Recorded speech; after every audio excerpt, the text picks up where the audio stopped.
एक दफा की बात है, जंगल में एक वसी और गहरी जंगल में एक शानदार शेर रहता था जिसका नाम लियू था।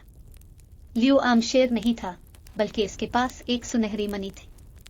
इसकी ताकतवर धार को जंगल के तमाम जानवर एहतराम से काबू में लाते थे।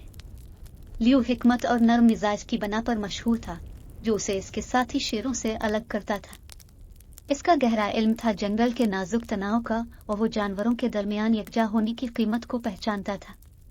एक दिन जंगल में एक नया पौधा के बारे में खबर फैल गई जिसे लोए कहा जाता था। ये कहा जाता था कि इसकी जादू से बीमारी या जख्म का इलाज कर सकती है।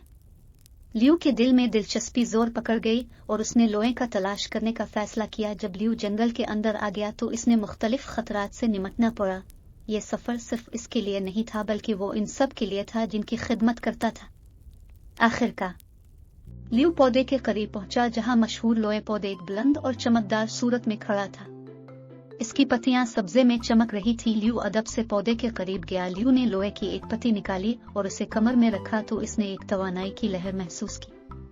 इसको ये मालूम हुआ कि यह मुकद्दस तोहफा है और इसे फायदा के तौर पर इस्तेमाल करने की जिम्मेदारी है।